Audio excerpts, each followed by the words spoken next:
është përsëri Edra, ajo për cilën unë kam ardhur t'ju flas sot. Kam dëgjuar, bile se kam lexuar, që thonë që gruaja është si një kafshë misterioze që burri nuk ka për ta kuptuar kur. Jo, nuk është teori. Nuk është teori, jo, unë kam praktikën në shtëpi, kam edrën time. Po ta shikoni, ajo është e paparashikueshme, është e çuditshme fare. Unë për vete, do preferoja të kisha një gruaja ime ideale. Në fakt do të pëlqente shumë të kisha një grua super aktive.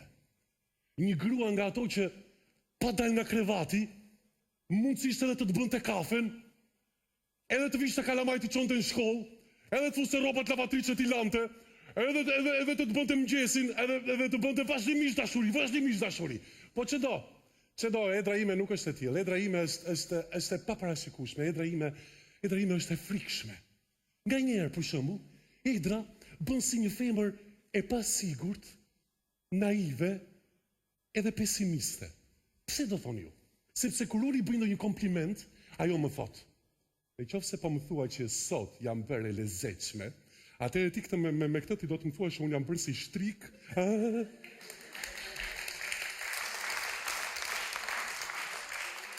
U bëra kurioza pa fjalorin për të parë çdo të thot fjala shtrig. Doni ta dini? Fjala shtrig ka lindur rreth vitit 1000. Identifikohet me një grua të tmerrshme e cila është e zonja të bëj poshtërsira. Po. Nganjëherë Edra bën si një femër e pasigurt, po jo pesimiste kësaj rrallë, po si një femër e pasigurt optimiste. Pse? Sepse her pas here më thot: "Pa më shiko pak llambi, nuk është se jam shëndosh për shumë." Ma shiko pak thot, nuk është se më duket se i gjithë celuliti sikur më ka ikur. Edhe më tregon kofshën e saj, që me thënë të drejtën kofsha e saj ngjan si pastërma pa zhartier. Pastaj vdes që të bëj provën e 200 lekshit. E dini që është prova e 200 lekshit e bëjnë femrat përgjithësi. Prova e 200 lekshit është që të vësh 200 leksh nën gjoks, i cili të qëndroj pa e mbajtur me dorë. Po s'ka nevojë ta bëj atë provë. Ajo jo 200 lek, po 2 milion lek fusi aty poshtë. Zhduke lekët.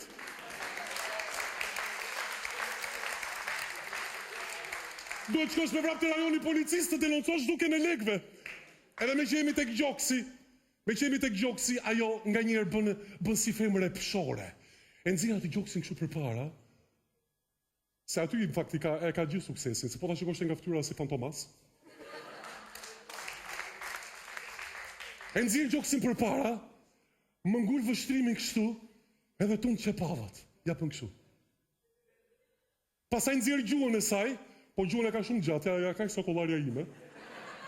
Po, edhe me gjuhë fillon dhe lëpin buzën, lëpin faqet, lëpin veshët.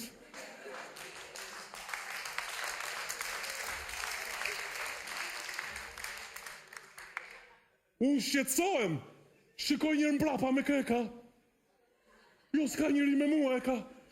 Por është te përvonë, sepse ajo ndërkohë më merë, më përplas atje te koridori, te qimentoja, shkëlyen këmishën e saj, pasaj shqyen dhe këmishën time, unë aty ne vlikosem se ajo këmishën më ka pëlqyer shumë, në fakt ajo që sa pa më shkleu.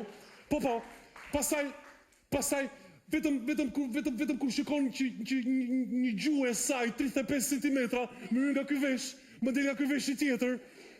Pastaj ajo më merr, më përplas mbas murit, edhe për 1 minutë e 14 sekonda neve bëjmë gjithçka.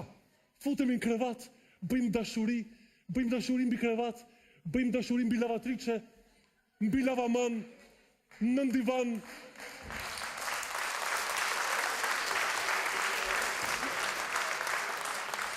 Bëjmë dashuri në banjo, bëjmë dashuri në koridor, bëjmë dashuri te depo e druve, jo te syri se më dhem, dhe mbasi...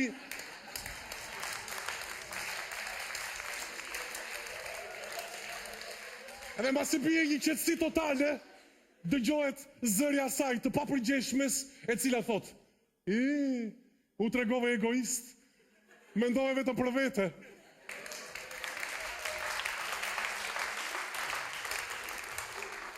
Është e çuditshme komplet, mua ndërkohë më merret fryma dhe mendoj si s'kam një lev këtu te komodina, që sa ta ul, ajo të kapërcej me katapultët dhe tjetër nga dritarja.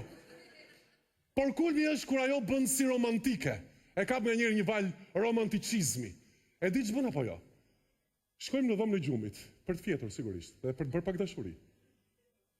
Ajo futet në dush. Del nga dushi, unë i them zemra, i e bërë shumë e bukur sot. Ma lejo të bëj një fotografi, se dua që ta mbaj gjithmonë me vete bukurinë tënde.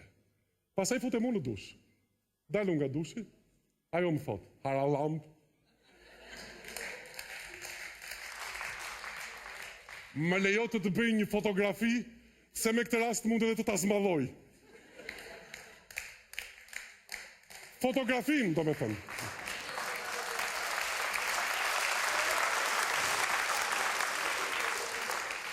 S'ka problem, mendoj, se lumturia gjëndet tek gjërat e vogla.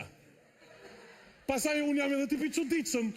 Po, jam tip shumë i çuditshëm, të paktën kështu më thot Edra kur më shikon lakuriq. Sa i çuditshëm.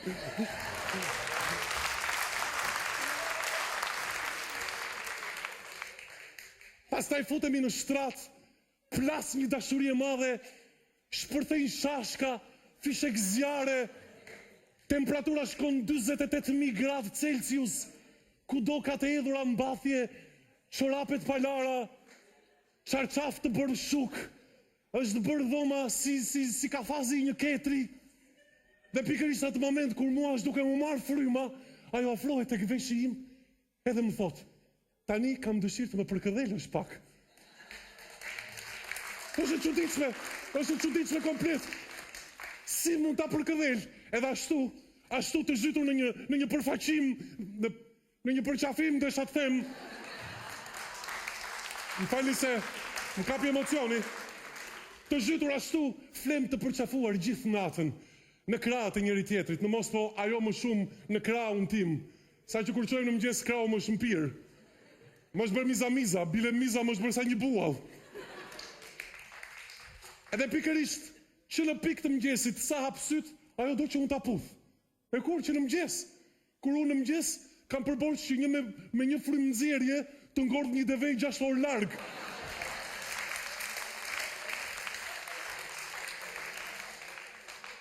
Po nuk kam që t'i bëj, sepse ajo është një grua romantike, dhe ashtu në romanticizëm e sipër fillon dhe më flet si fëmijë i vogël, më thot, zemla, çfarë do t'i bësh bebit të vogël ti tash ti, zemla?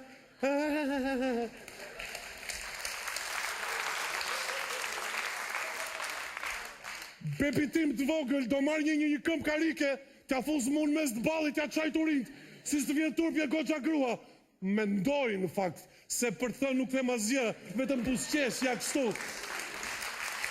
E pra, po pra, na pra, tani jam i qetë.